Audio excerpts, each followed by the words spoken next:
Sa ating linya si Attorney Cristina Conti. Attorney, good morning po. Attorney?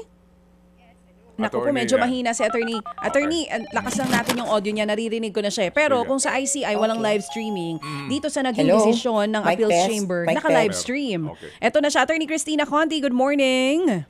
Magandang umaga. Naririnig na po ba? Ayan. Good morning. Yes, loud and clear. Eto na nga po, Attorney Cristina, nauna nang tinanggihan ng pre-trial chamber itong hiling na interim release ng dating Pangulong Duterte at ngayon tinanggihan din ito ng ICC Appeals Chamber. Ngayon po, ang tanong din namin dito after the decision, ano bang susunod? Kasi sinasabi po ng kampo ng dating Pangulo, iaapela pa rin po daw nila itong desisyon na ito ng Appeals Chamber. Number one, pwede pa po ba itong iapela? And number two, ano nang susunod na mangyayari sa kaso ng dating Pangulo? Well, sa totoo, kung desisyon patungkol sa sirkumstansya ng interim release na hinihingi nila, sa ngayon, final na yan. At ito po kasi ay interim release na hiningi nila as of June 12, 2025 nga eh. And inulit nila bandang August, September yata. So, using those circumstances, using his age, using his medical circumstances as of that point, final na po yun. Pero, pwede nilang ulit-ulitin sa ibang pleadings and citing different circumstances. So, kung may naiba sa circumstansya niya, posible naman talagang mag-request for interim release. At alam nyo, na ididikit ko na dun sa sa fitness to stand trial, yung pleadings nila doon, idinidikit na nila na pwede bang habang pinag-uusapan yung fitness to stand trial, habang wala pang pagpapasya, pwede bang i-interim release na rin natin? Yun, ganun yung paraan ng pag-uulit nila. And I would say, yun yung isang paraan ng quote-unquote apela.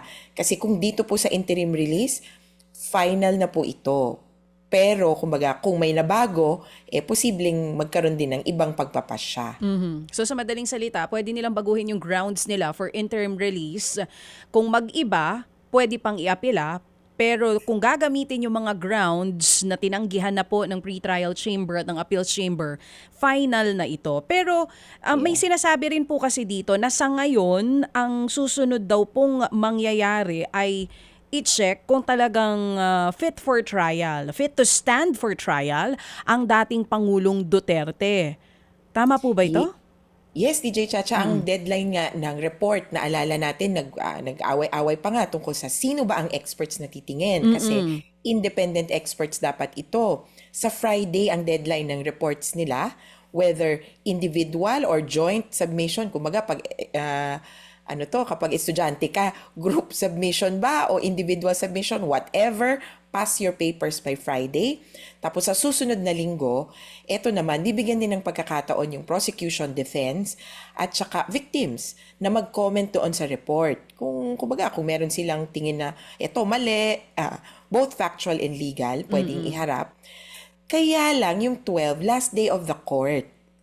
Kaya, maisasubmit yung paper, maisasubmit lahat ng komento, pero yung checking o yung grade, at ultimo, yung decision, baka po sa January na.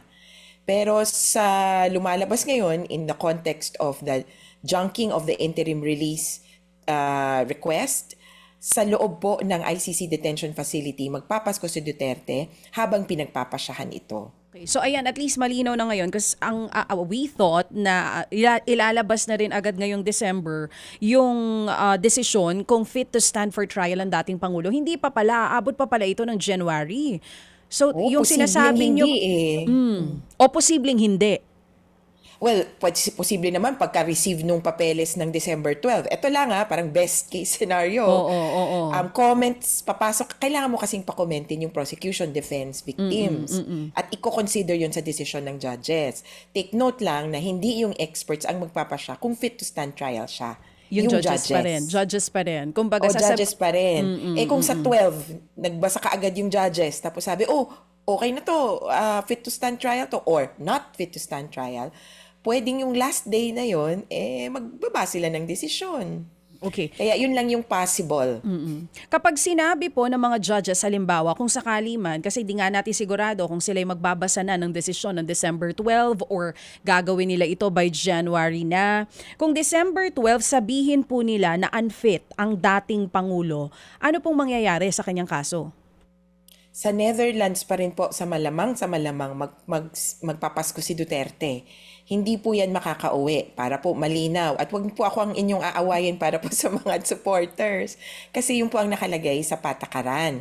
Kapag unfit to stand trial ka, or kumbaga meron kang sakit or merong kailangang gamutin, merong kailangang i-address, posible pong i-institutionalize. Sabi nga namin, baka kailangan i-hospital yan, baka kailangan i-care home, baka kailangan, kanina pinag-iisipan ko nga to, sa Netherlands, iba yung approach nila sa dementia. Meron silang pinauso ngayon na tinatawag na dementia villages.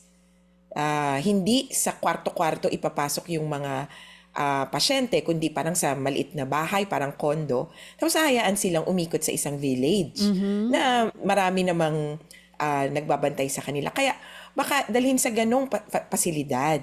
Kasi kapag sinabing unfit to stand trial ka, hindi ka na nakakaintindi kung anong nangyayari sa paligid mo. Kaya yun po ang magiging options. Definitely hindi po magiging option na ibalik siya sa piling ng mga kamag-anak niya sa Pilipinas. Oo. Bakit po ganoon nga, Attorney Cristina? Kasi ang iniisip ng iba, pag sinabi ng mga hurado na unfit to stand for trial, o ang iniisip nila, mapapabalik ang Pangulong o dating Pangulong Duterte dito. Pero hindi pala. Pag even fit or unfit, mananatili po siya sa The Hague, sa the Netherlands. Oo kasi yung unfit to stand trial, ang sinasabi nun, meron kang kondisyon. At kailangang malaman kung saan ang best place for you to get over your condition. And right now, if it is something about the mind, about dementia, the Netherlands is the best place to get that help. Hindi ko naman masabi na the best talaga dapat sa Pilipinas. May isang posibilidad na sasabihin niya, gagaling lang ako kung ako ay makakauwi sa bahay ko. Kaya lang, kung ididikit natin dun sa interim release decision, mukhang imposible siyang pauuwiin dahil nandun tayo sa konsepto na magiging banta siya dun sa proceedings. Kaya niyang mag-interfere sa proceedings kung babalik yan sa geographic location of the crime or kung saan naganap ang krimen, edi sa Pilipinas yan. At lalong-lalong na, hindi yan pababalikin ng Davao. Oo. Since nasabi nyo na po yan, balikan lang natin yung naging decision nga po ng mga hurado sa Appeals Chamber dito po sa kaso ng dating Pangulong Duterte. Lahat ng binigay na dahilan ng kanilang kampo, kumbaga tinanggihan ng ICC. Tama po ito. Ano-ano nga po itong mga dahilan na ito? Kasi importante itong malaman ng publiko dahil ang sinasabi nyo, pwede pang iapila itong interim release kung babaguhin nila yung kanilang mga dahilan. Tama po? Oo.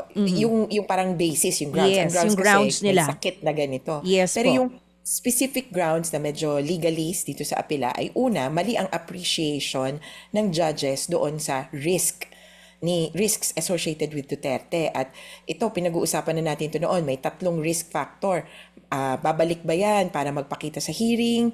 Mag-i-interfere ba yan sa proceedings? Pakikialaman ba niyan yung witnesses o ebidensya? At pangatlo, gagawa ba yan ng dagdag na krimen?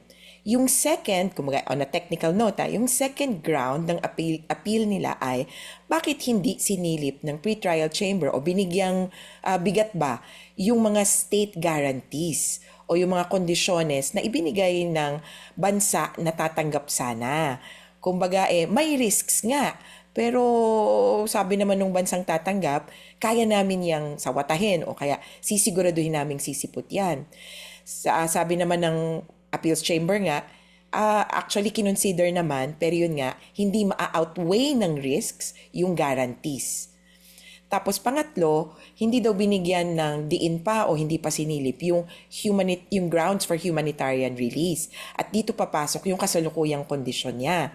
Kung mapapansin nyo yung 1 and 2, hindi talaga ito parang palayain nyo ako dahil may sakit ako, kundi may batayan ng ICC para sabihin pwede kang ma-release. Yung risk factors, 1, 2, 3. Legal yung grounds na yon. Pero yung pangatlo, sige, given the grounds, pwede ba akong makalaya on humanitarian grounds? Sobrang special grounds. Sabi ng ICC, actually sinilip naman. May medical reports na nakarating sa pretrial chamber. Binasa naman. Pero alam nyo, maski daw yung pinasa na medical reports ay hindi nakumbinsi ang pretrial chamber na palayain even on humanitarian grounds. Ang pagkakasabi nga the defense failed to argue substantially the grounds for humanitarian release. Oo, and at least nasabi nyo. And unanimous po yung naging desisyon ng mga hurado sa ICC. How many judges po ulit ang nagdesisyon dito po sa interim release ang dating Pangulo? 5 ang laman ng appeals chamber, pero parang 3 lang yung humarap, ano? Kung ano man, yung decision nila is 5-0, kumbaga. Kaya ako, nagiging confident tuloy ako na, kasi dahil kinatigan, inapprove yung decision ng pretrial chamber, yung 3 judge na una nating nakita, yung 3 babae. Meaning, the decisions that they have made and the other decisions that they will make, medyo may kumpiyansa ako na, tama ito. So, mas ano po ba, nabuhayan, hindi lang kayo, maging yung pamilya ng mga naging biktima po ng drug war ng dating Pangulong Duterte na malakas ang kaso dahil po sa naging desisyon na ito ng mga hurado? Well, hindi dun sa parang kaso pa lang kasi syempre yung kaso at yung ebidensya patungkol dun, hindi pa nga lumalabas Yes, oo. Pero mas naging kumpiyansa sila at sabi nga nila, Merry Christmas. Kasi ang paglaya ni Duterte ay magiging banta sa kasiguruhan nila. Kung nakalaya yan, ang iniisip nila, naku, kaya kaming huntingin isa-isa niyan. Lalo na merong impormasyon na naging available na sa kanila. Pangalan ng mga witnesses, pangalan ng mga biktima na subject of the case. Kasi may 49 incidents ng tinukoy na kadikit daw nung kaso. Yung 49 incidents na yon, sila ang may alam kung sino-sino. Yung 24 dun sa 49, sa Davao nangyari. Kaya parang yung mga taga Davao, naku, baka mamaya. Kumbaga, laging gano'n naman, yung sa pamilyang ito, parang may kasaysayan sila na binabalikan ang mga kaaway nila. Oo. Attorney, last na lang sa akin, bago ko iba to kay Manong Okay Ted. lang, okay lang siya. Okay lang. Ang daming tanong. Baka mabukulan ako pag binato mo ako Attorney Cristina, may binabanggit na lugar dito na di umano'y pumayag daw yung isang bansa for interim release ng dating Pangulo. Anong bansa ito? Pero sinasabi dun sa naging desisyon, pumayag sila na dito mananatili si Duterte pero hindi namin ma-assure na kaya namin siyang panghawakan. Something to that thought. Anong bansa po ito? Naku, hindi rin dinisclose, kaya ang hirap ding mag-speculate. Kung ano't ano man, ang indicator ko ay malayo ito sa Pilipinas. Kasi defense na rin ang nagsabi na payagan nyo na kami dito sa bansang ito. Total, malayo naman sa geographic location of the incidents. So, ang isang sinasabi nga, baka rin malapit naman sa The Hague para mabilis yung pagbalik. Okay. Kaya wag muna siguro yung sa bansa. Ako nga yung sa conditions pa na wow, pumayag sila sa medyo maraming conditions yata na nilatag itong defense or pinropose, including ito, interesting DJ Chacha, yung bracelet sa paa, ano ba to, anklet? Oo. Pinag-usapan yun na hindi ba sapat na guarantee ito? Di ba pwede naman to? Mukhang kumbaga hindi pa rin kumbinsido yung judges sa appeals chamber na masisiguro nito na hindi siya tatakas. Okay, sige po. So, klaro na po ito, Cha? So, attorney, tama ho ba ang susunod po ay yung parang preliminary po ito, determination kung meron ba sapat na grounds na ituloy ang kaso? That's going to be the next step. Well, substantially yes, pero meron pang medyo procedural na issue patungkol sa fitness to stand trial. Opo, sige. So mabigat to kasi kung hindi siya fit to stand trial, matitigil ang proceedings against him at hindi na tayo magpapatuloy dun sa determination if the charges are sufficient to go into trial. Okay. Sige, so sa puntong yan, ito ho lang naman po ay kumbaga discussion lamang at maaari po nating kunan po ng leksyon at aral. Kapag ho ba matuloy na yung pong preliminary investigation baga, kung talagang may basihan po yung mga reklamo, mababanggit na ho ba doon kung sino ang mga inisyuhan ng arrest warrant? Kasi po ngayon, wala pa hong confirmation kung meron na bang arrest warrant talaga sa ICC si Senator Bato de la Rosa. Alam nyo sa parang tinatawag na confirmation of charges hearing, dun yung diskusyon yan, hindi mababanggit ang ibang tao. Yun yung tansya ko Kasi ingat na ingat yung ICC na hindi kumbaga masangkalan yung pag-aresto nung dagdag pang tao. Bagaman dun sa pre-confirmation brief, so may dokumento na naglalaman ng parang listahan ng mga co-perpetrators ni Duterte. 8 pangalan. Kaya lang redacted Pero may indicators, yung isa close enough, blah blah blah to this person. Okay. Tapos may ilang mga police officers, tapos may ilan din na sinasabi appointed. Kaya medyo mahihinuha mo na, naku, ito tong mga taong ito. Kaya para sa akin, even dun sa kaso ni Duterte, malinaw yung papel ni Bato de la Rosa. Pero yung kay Bato de la Rosa, kung sakasakali, ay hiwalay na kaso pa. Okay. Opo. Sige. So, pwede po, ma'am, pwede pong mangyari na magpatuloy yung pong determination po nitong kasong itong kinakaharap ng dating Pangulo, and then magkaroon doon po ng desisyon. Next naman, up and coming, yung pong sinasabi na iba pa na sangkot dito. Kagaya po, umano ni Senator Bato de la Rosa. Pwede pong ganun mangyari, ma'am? Yes, Manong Ted. Talagang magkahiwalay kasi yung proceedings. Kaya ibang kaso yung kay Bato, pero posibleng ma-mention. Okay, sige po. Salamat po na marami sa inyo pong ibinigay na panahon sa aming pong programa para din po dito po sa napaka-importanting isyong ito. Thank you po, Attorney. Maraming salamat at salamat po sa pakikisabay sa pag-abang. So, December 5 and 12. Opo, salamat po na marami. Thank you, Attorney. Thank you. Attorney Cristina Conti, ang ICC Assistant to Counsel nga mga kapatid. So, mga kapatid, brothers and sisters, saan ka pa? Dito na tayo sa totoo. Dito na tayo sa True FM. Mga kapatid, mag-subscribe and follow po kayo sa social media accounts ng True Network PH. Yan po kami. Hanapin nyo lang True Network PH, Facebook, Instagram, YouTube, TikTok, and podcast. Mapa Apple or Spotify man yan, mahahanap nyo kami. Lahat ng mga napapanood at napapakinggan nyo po sa programa, nasa social media accounts namin yan. So, paano mga kapatid? See you sa social media!